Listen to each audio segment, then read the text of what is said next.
नमस्कार। आज हम एक बहुत ही दिलचस्प कहानी पर बात करने वाले हैं। सोचिए, क्या होता है जब एक हजारों साल पुराना ग्रंथ एक आज के जमाने के सख्त कानून से टकरा जाता है।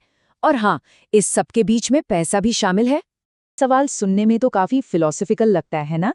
लेकिन भारत में एक ट्रस्ट के लिए इस एक सवाल का जवाब सीधे सीधे पैसों से जुड़ा था, और वो भी अच्छी खासी रकम से। तो आज हम क्या क्या देखने वाले हैं।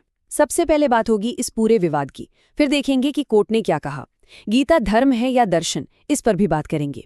और हाँ, वो कौन सा कानून है जिसकी वजह से ये सब हुआ, यानी FCRA, उसे भी समझेंगे। फिर देखेंगे कि विदेशी फंडिंग के नियम क्या हैं। और आखिर में संस्कृति और कानून का ये पूरा मामला क्या है। तो कहानी शुरू होती है एक ट्रस्ट से जो प्राचीन भारतीय ज्ञान सिखाता है। लेकिन जब उन्होंने इस ज्ञान को फैलाने के लिए विदेश से पैसा जुटाने की सोची, तो उनके सामने एक ऐसी दीवार खड़ी हो गई जिसके बारे में उन्होंने सोचा भी नहीं था। तो हुआ ये कि इस ट्रस्ट को विदेशों से डोनेशन चाहिए थी। इसके लिए भारत में एक रजिस्ट्रेशन करवाना पड़ता है, जिसे FCRA रजिस्ट्रेशन कहते हैं।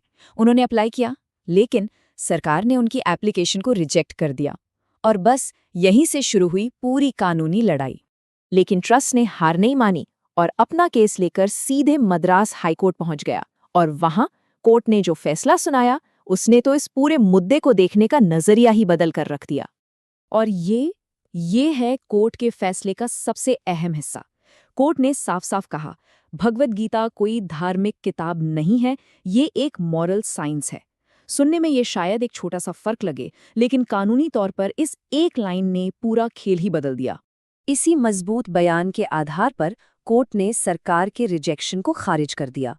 साथ ही केंद्र सरकार को आदेश दिया कि 3 महीने के अंदर ट्रस्ट की एप्लीकेशन पर दोबारा से विचार किया जाए। तो सवाल ये उठता है कि कोर्ट आखिर इस नतीजे पर पहुंचा कैसे। आइए जरा उनके तर्क को समझने की कोशिश करते हैं। कोर्ट ने कई बड़ी दिलचस्प बातें कहीं।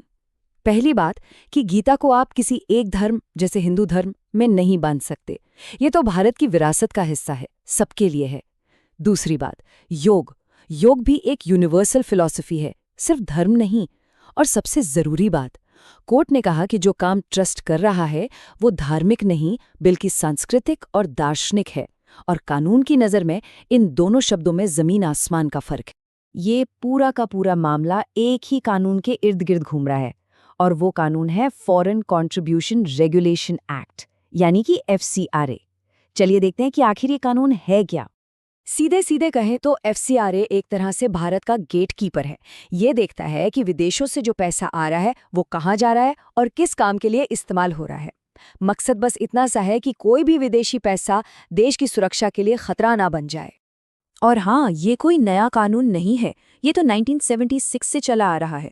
और जैसा कि आप देख सकते हैं, समय के साथ इसे और भी ज़्यादा सख्त बनाया गया है, खासकर 2010 और 2020 में।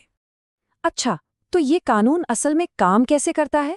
चलिए FCRA के कुछ सबसे कड़े नियमों पर एक नज़र डालते हैं।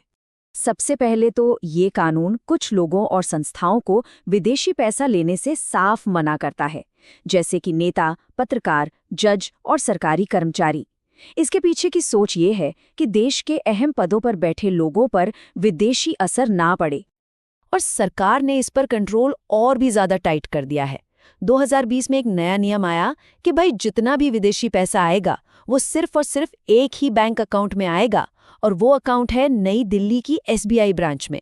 सोचिए, ऐसा क्यों? ताकि सरकार के लिए हर एक रुपए पर नजर रखना एकदम आसान हो जाए।